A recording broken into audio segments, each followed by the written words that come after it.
All right. Hello, everybody. I'm hoping people can hear me. Hi, welcome to this session. Today we're going to be talking about planning great professional development. I don't know about you, but during that video, I was writing down all sorts of ideas that they had given me. So that was a really cute video. All right. So I am going to drop in. They had not preloaded my presentation into the app, so you can't access it at this point, but I'm going to drop it into the chat right now. And so you guys have access to it. There are some links towards the end. So let me start. I am Lindsay Chris. I am the CIMC in Alamance Burlington School System and also the PPOC. Oh, somebody's saying they can't see me. It's okay if you can't see me as long as you guys can hear me. All right, so today we're going to talk about planning great professional development. I think this is a good culminating video or session after what I heard this morning from both Larry and Emily Sue, because they had some great things about data and informing instruction and things like that. So this should fit right along with what you learned this morning. All right, so the topics today, I'm going to talk about collecting data.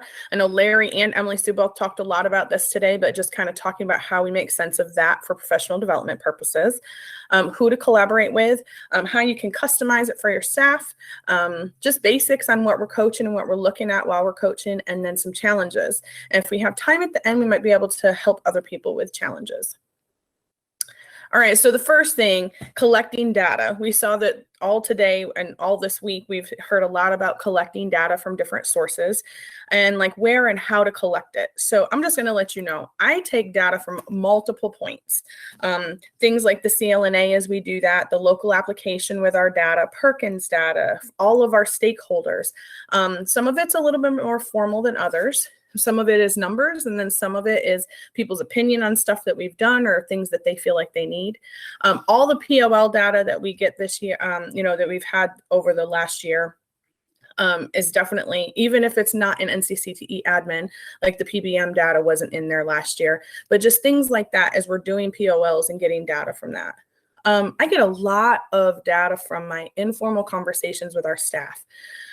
Especially administrators, from the directors, our SPCs, the CDCs that are based at the school level, anybody in the building, even people in curriculum areas, like we have coaches. I'm going to talk about that in just a second, what our coach feedback looks like. So in Alamance Burlington, our curriculum areas all have kind of coaches that go into especially beginning teachers or any teacher that is struggling. And this is through the curriculum and instruction department, not necessarily through CTE.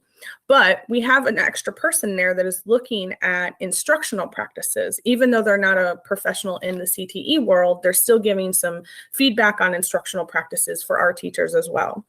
So which is really nice. So that's kind of the coaching feedback from other departments is also helpful, just because I get to see somebody who's not in the CTE world giving some opinions on how our teachers can improve in instruction in general. For next year, one of the pieces of data that we're going to get some information from is student feedback. So this is going to be new for us in the upcoming year, 21-22. We are going to ask very basic questions about how they felt, did they receive the information that they thought the class was going to be about? So that's going to be a new one. So after this year, I guess ask me how that one goes. But that's just a different perspective because we want to make sure that our stakeholders at all levels are giving some feedback and receiving what they need. So data can look in a whole bunch of different ways. So I know Larry shared this morning his chart with the color coding. Mine looks a little bit different, but same idea. It's just all the schools and the courses and how we did in each area. Red is obviously not great, and yellow is that we're close, and then green is a positive one. We do it a little bit different, but we still compare it to regional and state data. So that one gives me a lot of information. Things like when we received information from our CLNA, when we did surveys with different stakeholders, I have some it's formal, but it's a little bit different than just numbers game on there. So it's a little bit more feedback about different components of a CTE program. So that can give me information for data about what we need to do for professional development. Just feedback in feedback forms from either previous professional developments, or even if I'm just trying to get kind of a feel for our CTE department on how what they'd like to see in the future. So we can have like Google Forms or things like that. And then this one, very informal. What I do, this is a board in my office, and this is probably one of the most beneficial things. Every time a topic comes up, either from somebody like an admin or a CDC or a teacher or somebody from our CTE leadership in Alamance Burlington, I write it on the board. And the more it comes up, the more color, the more circles, the more squares they get around it. And that helps me focus PD in the upcoming years. So this list has all sorts of stuff on there, right? Indicator POLs is what it should say. SchoolNet, effective feedback. So these are equity and cultural responsiveness. So those are all topics that have come up along the way. And me just being able to have a quick list and make notes on there is one of the best things that I have found for myself. It's just like having a really big sticky note. All right, so you use all that data. So what do we do with it? Once we have the data, you don't have to be the expert at all things. And so what I've really done in my district is create collaborations with people around us in different departments. And because I can't know everything that we need to teach to the teacher, that we need to do for PD for the teachers. So I collaborate a lot with different departments. And these are just some of them that I do. And I'll kind of give some examples. One huge one that we do is with English as a second language with the ESL department, the English learners. We do SIOP. If you've never heard of SIOP, this is a great program. Some districts in North Carolina do it. It is a national program that is research-based, so there's all sorts of stuff that backs it. But SIOP is Sheltered Instruction Observation Protocol is what it's called. And I have a link to it towards the end, so you don't have to write that down. But SIOP training is just some best practices to reach students and instructional needs. And so we do it through the ESL department because the ESL department has been trained to provide this training. And I partner with them, and we, by the end of 2024, will have trained all of our CTE teachers, old and new, I should say veteran and new, that in SIOP practices, and just to give them extra tools for the classroom because it fits for all students. And so we collaborate with them, even though it will benefit all of our students. It's really housed in the ESL department. We've done some trainings with exceptional children where we teach we do PDs with our department, with the CTE department and the CTE teachers, the CDCs, about just exceptional children in general. We do things about accommodations and modifications. We talk to them in depth. This is kind of where we do in-depth things with development with OCS and indicator POLs, so we can spend some more time on that, especially for our new teachers. This is really good. But we have a different group that we do every single year. That's not the same people that are going through SIOP, and just so they can get more and they learn more about disabilities in general, which is really great because most of our teachers in Alamance Burlington, I don't know about you guys, but most of our teachers come in lateral entry, so they don't really have an education background. And so by providing them these basics with exceptional children and disabilities, it allows them to more understand the students in their class and who they're serving. I partner with the academic specialists in our district, definitely AIG, to do some honors stuff so we can do PDs based around our honors portfolios and just serving advanced learners. We do one with the local Chamber of Commerce. This is one of my favorites. We call it Tuesday Tours for Teachers. Once a month, the Chamber hosts us at a local industry. So we can learn, the CTE teachers can learn more about that industry and create on jobs that have been either created or sustained in that industry, and how we can provide training and skills for students to go from our programs into those industries. And so that's really great to kind of learn about the community. I definitely do stuff with student services, accountability, human resources. It kind of just depends on what the situation is and what the topic is. And so one thing that we're planning on doing this next year is, and this was before the whole New Teacher Institute thing had come around, but what we were planning to do with human resources is partner with them to provide a better experience in onboarding our CTE new teachers, because they're getting training for beginning teachers from the HR department. And so we can kind of customize that to make it more beneficial for our teachers, especially the lateral entry ones. So that's just some of the people I collaborate with, but the great programs that we want to make sure that I don't have to be the expert in all areas. Even though I'm the district CIMC, we do not have any school-based ones. We have 8 locations for high school and 7 for middle school. So it's impossible for me to be at all places at the same time or even provide training to all of our people all the time. So by reaching out to these people, it's really good because I don't have to be the expert and I have extra help to assist me. And it's just a great collaboration across departments. 2 things with this, though, is sustainability and fidelity. And as we go through the next few years, like I want to be able to sustain programs. And that's one of the reasons that we use multiple departments. If I change positions or if somebody else changes positions, we have something that's common and that we've done in the past, and we can help each other make sure that it's sustainable between the departments. All right, so next thing is customizing. We want to make sure that we're individually learning for our students, but we also want to make sure that we are individualizing learning for our educators and making sure that we are touching on not just general things, but things that they can do individually to make themselves be better educators. And so a couple ways that we do this is I definitely want to talk about diversity in everything. I'm not just talking about diversity we talk about with equity, but diversity in everything we do in professional development.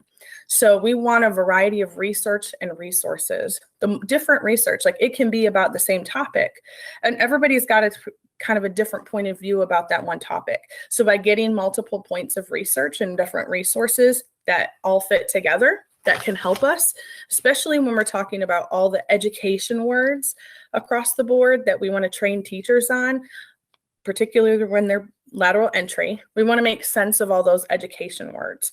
And so by using different resources and different research, we can make sure that all of those align. Offering different opportunities of delivery options. Because of this last year, virtual has really taken off. And so we can provide virtual trainings, we can provide face-to-face, and then we also can provide some hybrids. And so I really worked on my hybrid ones this year because making sure that they had some virtual modules that they could go through independently through Canvas modules. And then we had some face-to-face that were actually virtual, but that's okay because in the future we can do them face-to-face again. But just offering different options. Some people like all face-to-face, some people like all online. And so by offering those different options, it gives an option for everybody. Definitely a variety of topics. So they can kind of customize where they need the most growth. Obviously, teachers are doing personal growth plans and things with their administration. So by providing some links to different areas of that, that helps. And just giving them a variety of things to learn about. We're not the same thing every year. Definitely thinking about the audience. Some things we provide are very specific to beginning teachers, and some of them would be great for veteran teachers. You want to make sure that you hit everybody and you're providing your professional development plan. And then presenters. I know obviously I talked about that when we talked about collaboration with other departments and making sure that we have a variety of presenters, but they don't always want to hear from me. Kind of at summer conference, right? We wouldn't want to hear from somebody the whole entire week. We wouldn't want to hear from the same presenter, but by hearing a variety of people, it gives us different ideas. And you might hear the same, it might be the similar things, but from different perspectives, it'll mean something different to everybody.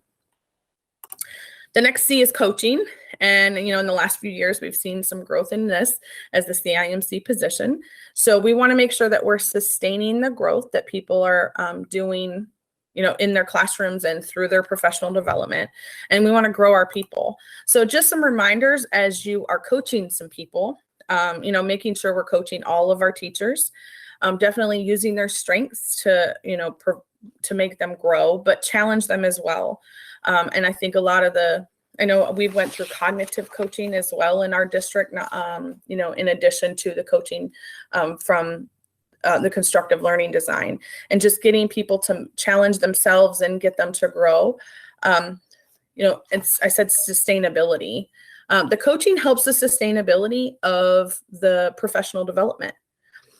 Without it, we don't know if they're actually, unless we're in their classroom all the time, you can't tell that if they're actually implementing the things that they had learned in professional development. So it helps with the coaching that you're present, you're asking questions, and you're helping them hone their skills. Definitely building on previous learning. This goes with the coaching, but also in the providing the professional development. Obviously, that's what we do in the classroom when we teach students. So we should be doing it with our professional development with other professionals. Build on what they already know and make sure that you're connecting those things to what you're going to be presenting through professional development opportunities. I think this next one is really important. We talk about applicable practices. The teachers want things that they can take directly from what they're doing today during a PD and apply it tomorrow in their classroom. That's why I really like the SIOP model that we do with the ESL department, is because it gives there's some of them are extensive, but it gives a lot of quick things that can make a huge impact in the classroom right away and that you can implement immediately, but they need applicable practices. We kind of have to move back past doing all of the theory and get right into what they can actually do in the classroom with kids. Definitely encouraging peer collaboration among the members of your team, because that can give huge growth between people. And then the last one here is really important, connecting to non-CTE initiatives. And that's another reason I collaborate with so many people. Our district PD plan is extensive in Alamance Burlington. And so we have we could go, it's I think either 3 or 4 years at a time where our professional development plan is presented. And so we've got 3 or 4 years to work on some common goals. And what I do in CTE is the CIMC, providing professional development, is connecting those district initiatives to what we do in CTE. Sometimes we call things different names, and by being able to connect those ideas for CTE teachers, I think is helpful. They're doing the same things in class that the core teachers are doing. We just call it different things a lot of times in CTE. So it's really important, and I think that's a good point of coaching, is saying, oh, by the way, when you were doing this in class, that connects to blah, blah, blah, blah, from that you've heard from your school or you've heard from the district PDs. And so making sure that there's that connection. Oh, I saw Terry. Yes, the link to today's presentation, I'm going to drop it back in there for you. There we go. So you have today's presentation. All right, next thing. All right, so some challenges, and this is where we can, it's not a huge group, so I'm kind of glad about that. So we might be able to give a little help between each other and give some assistance to other CIMCs in today. So every time we do professional development, every time we do a plan, every time we do our CLNA, there's going to be challenges that we see. And these are just some that I was thinking about with my group, with my leadership team in Alamance Burlington before, as I was building this. Definitely time, right? Between all the initiatives going on at the school, all the initiatives going on throughout the district, time is a huge thing. Especially this year, it was a really hard beginning of the year last year with 2020. And so we didn't have a lot of time because teachers were learning all the other things that they had to be able to do in order to instruct their students last year. So time is a huge thing. So what we did is we created more virtual opportunities for them that they could do on their own time, by providing them not just like during a certain month or during a certain semester. I provided opportunities that they could do throughout the year on Canvas modules. And that allowed them to either do it, they could all do it in one shot, or they can do a little bit here and there. And by allowing that, it just gave them more autonomy in how they could build their professional development opportunities.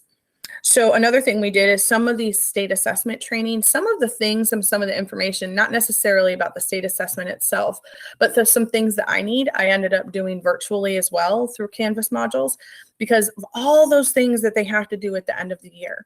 By providing them videos, examples, PowerPoints, different things that they could check out in Canvas. And it's not just a one-shot deal, right? It's not just one 30-minute or 1 hour, 2-hour session that they're having with me, but they could keep going back to it in Canvas or in any LMS. You could do it in Google Classroom, where you're providing that information and it allows them to review it over time.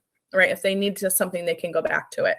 And so that's been really good. So we just created a lot more virtual opportunities.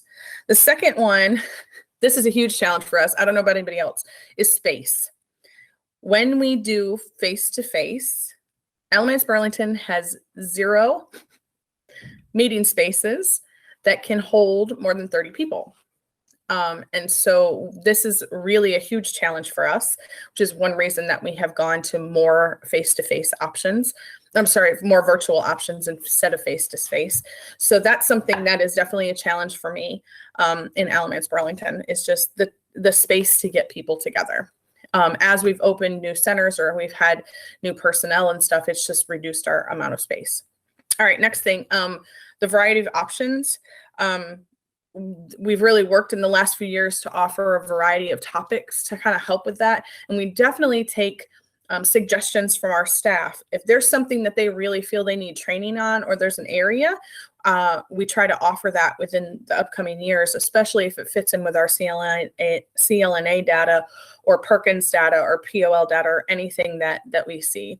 We try to make sure that we provide that for teachers, or we find opportunities outside of Alamance Burlington that can provide them with those opportunities.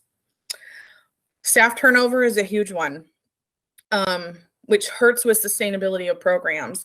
And so like I talked before, our partnership with ESL, with our PsyOp training, they, over the next few years, as we have turnover in the staff, the new people coming in will join a new cohort. Now we usually do the cohorts by program area just because it's easier for them to discuss different topics, but we figured we'll train them with another cohort, and so we can get them in. And so by providing consistent PD over multiple years, it's not just a one-stop, like we don't have just one cohort. We do it over time to get those new people in. And so we'll provide also after that, once everybody is trained in our department, we're obviously going to lose people. So we'll make sure that by 2024, we also have a sustainable model going forward for our new people. All right. Overwhelmed staff. I know everybody had some overwhelmed staff as they were training folks this year. And as people were starting the school system or starting in the school year, just really unsure of how it was going to look like. Everyone has overwhelmed staff. So I think just making sure that we are clear with our staff and not overwhelming them, right, with time, or not making sure there's a bunch of new things all the time, making sure it's connected to what they already know, and providing them with applicable things that they can use right away. So think about that as you're planning your professional development opportunities. How can you not overwhelm them? And I know everyone always has this one. Well, actually, I don't know. Larry this morning talked about how fantastic his staff is. And every time he talks, I'm thinking, where does he get his staff members from? Because they are 100% bought in all the time. And I love that. So, but we do have teachers that are resistant, or that just don't think, either they don't feel like they have the time, they don't feel like it applies to them. So getting that buy-in and making sure that they really understand. A couple ways we do this is by making sure it's really, really obvious in the plan, in our local application, and all of those planning processes that are approved by the local and state people, that this is what we're doing. This is where we're lacking in data. This is what our teachers need. This is how it fits into Perkins. This is how it fits into our funding. And this is why we're going to do it. And so we try to be really clear about that with our teachers. And we present every year at the beginning of the year what we're going to do in order to in order to connect that to what we're doing. We definitely link it to federal mandates, but link it to their money, right? This is how we pay you. These are the ways we need to improve in Alamance Burlington or whatever your district is. The last one, definitely lack of understanding by others outside of CTE. So one thing that we have done to help with this is especially at our high schools, we have one administrator who is designated as the CTE administrator on campus. And we train that person throughout the year in all things CTE, right? It could be very short PDDs. We try to start out the year at some point with a full day, and then we do different things with them throughout the year and keep them informed on what is happening in CTE, because they don't understand when we ask for 4 of their teachers to be off campus for an entire day in order to do a certain professional development opportunity. But if they're understanding everything that's going on in CTE and why we need those folks and why we need to train on that, that allows them to have better buy-in from even the administrative level. But just making sure other people understand that, even the other departments. As I'm collaborating with these other people and the other folks in our district, I make sure that they understand kind of like what CTE is, what our challenges are, and what we're trying to do by offering different opportunities. So it really helps kind of bring it all full circle. All right, so I just wanted to kind of give an opportunity, and so we're only 30 minutes in. I know I'm the last session of the day, so you guys are probably about done with listening to people talk online, but I did want you guys to share in the chat. If you have any challenges that you see with PD, I'd like you to take a minute and just drop it in the chat, and then maybe we can, as a group, kind of come up with some solutions. I'll give you just a minute.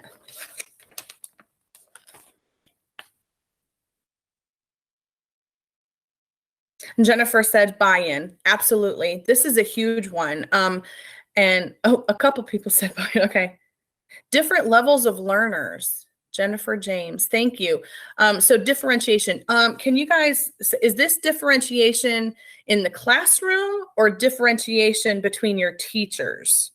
If you guys could just clarify that.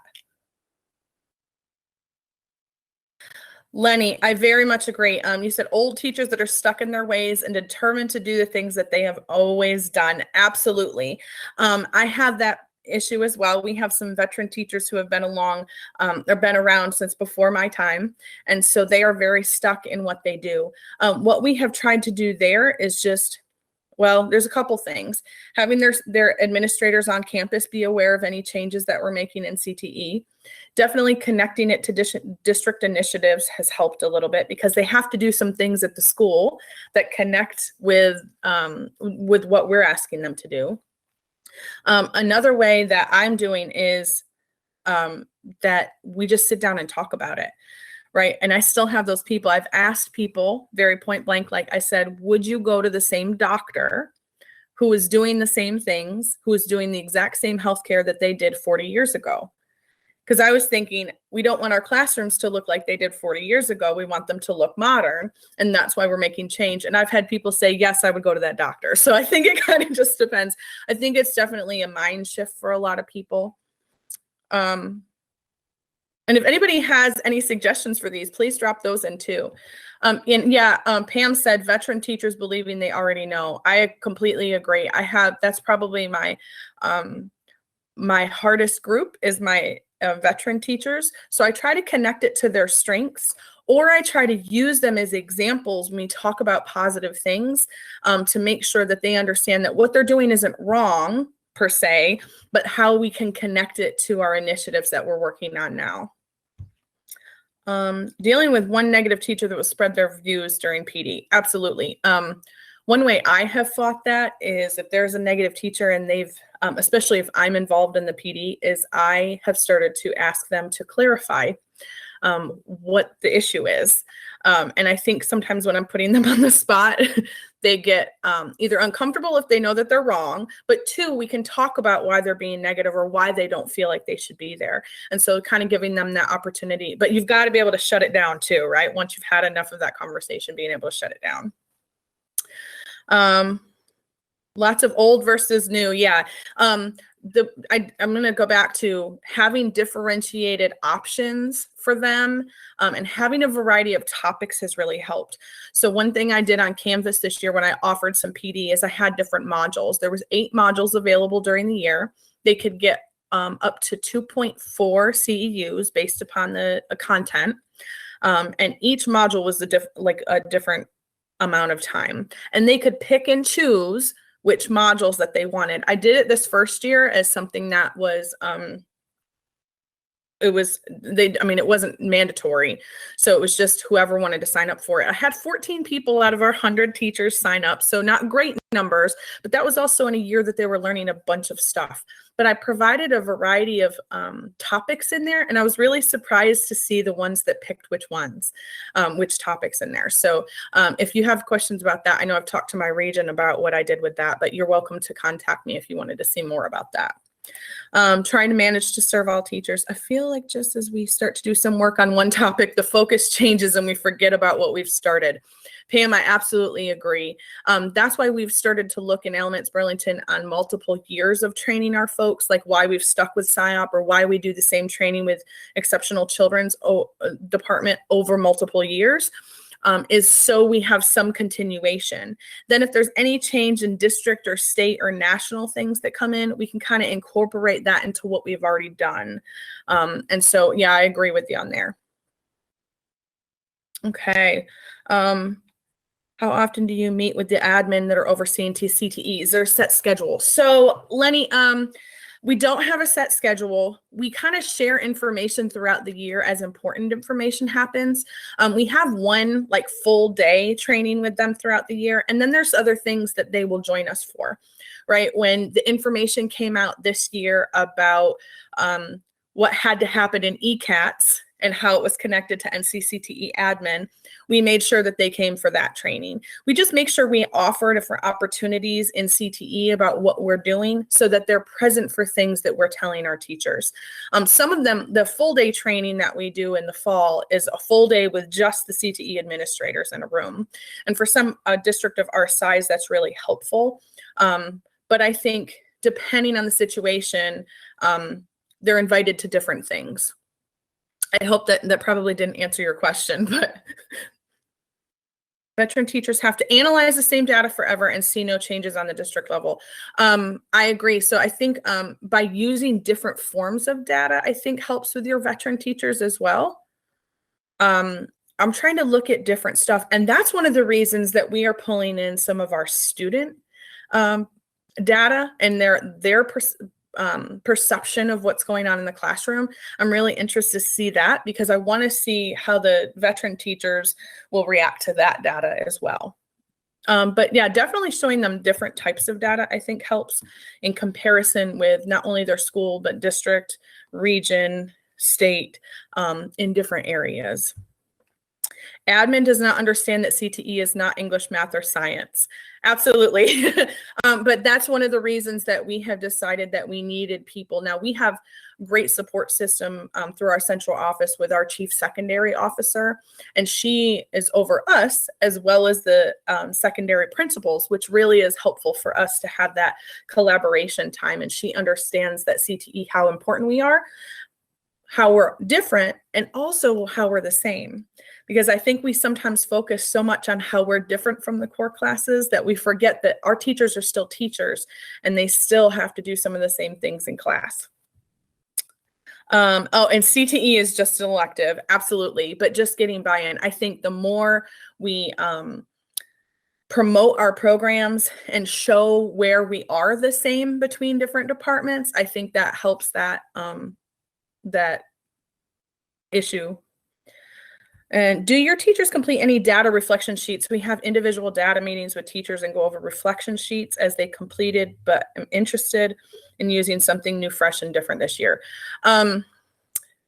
So this is my third year in the position, and that is one thing that I am going to be working on in the future. My predecessor in the CIMC position, she used a lot of the things that were coming out of CTE Admin, like the standards reports. We used to use those at the beginning of the year. And even when I was in the classroom, that's what we did with her. I am going to be using a variety of reports like that going forward. So if anybody has some great ideas for me, I think that's gonna be great. I know in the last session I was in with Emily Sue, she had some really great suggestions about, or she had that great example about those questions for the teachers. As we improve our coaching in Alamance Burlington and our coaching structure and schedule, that's where I'm going to be headed with using different data sheets and data points for the teachers. All right. Anybody else have any other comments or questions? I see another one coming in. Oh, you're welcome, Melinda. I don't know how helpful that was, but those are definitely the reports that are available at CTE Admin are great. And Misty also has some really good ideas about how to pull that information and use it for teachers. So if you're looking for specific reports that CTE Admin is just not giving us, it probably would be worth talking to Misty about how they can provide that in the future. So. All right. The last thing I want to do is just this. I'm going to try to, you have access to this, so you have access to the resources, but these are just some of my favorites as we talk about this. I'm going to try to share my screen. It may not work, so just bear with me for a second.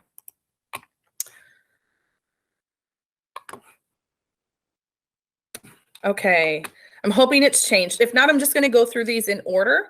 Oh, you worked with Susie. Susie was fantastic. I came in behind her. It was very hard to, it's very hard to fill those shoes. So one thing that I use, these are just a couple of resources. And so some of my favorite resources are ASCD. If you have not gone to ASCD, they have fantastic resources, fantastic books.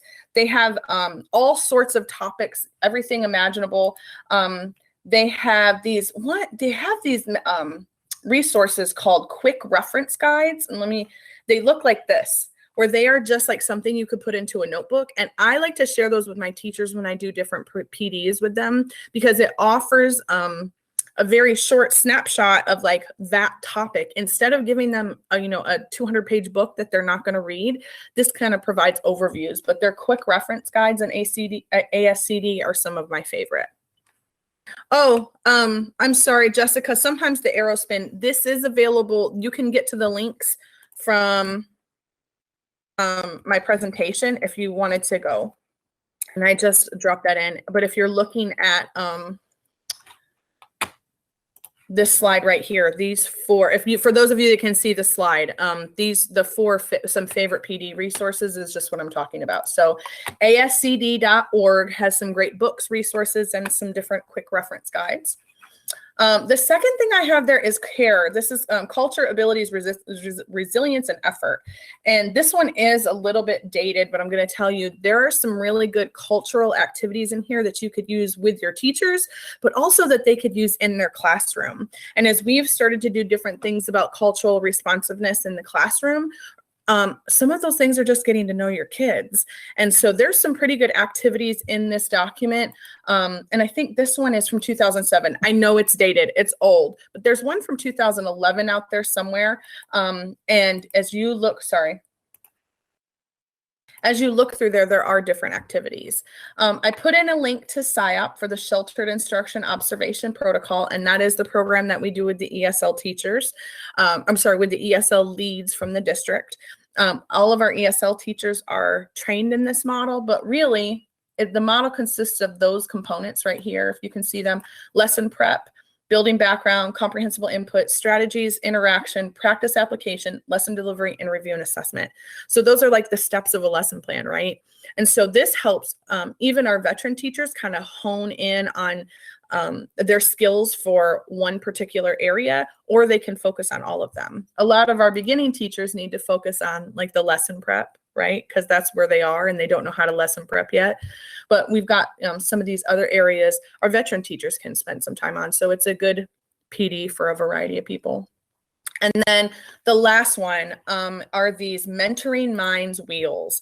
And I absolutely love these. If you can see it, it's just mentoringminds.com. And if you can go to classroom or educator resources, there's a whole bunch of them on here. So there's information about accommodations. They have one about ADD if you wanted to do a program, if you wanted to do a PD based upon that one.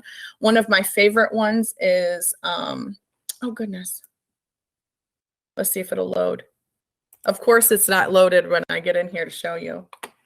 Oh, there's one about depth of knowledge and RBT. And so as we use this a lot when we do training about honors portfolios. I'm sorry, this isn't working right now, but let me unshare. So as you go to Mentoring Minds educator resources there, the last one there, it will show you there is definitely one that has the depth of knowledge on one side and the RBT stuff on the other. And just to get teachers, like to give them question stems to use in class, different ideas for projects to kind of get some either more advanced, or if they need some basic stuff, it kind of allows them to go either way. And so that's a really good training resource that I like to use. Okay. All right, so that is all I have for today. 43 minutes, that's not too bad. I get you out of here a little bit early. Please remember to do the session survey for all of your, even the presentations you saw earlier today, if you haven't done them yet. If you'll do some feedback, they would like that to happen. And today's session is called Planning Great Professional Development. And so if you will go ahead and do that. And here is my contact information. If you have any questions, please don't hesitate to get a hold of me. We can talk and just throw out some ideas for each other. So have a great day. Thank you so much.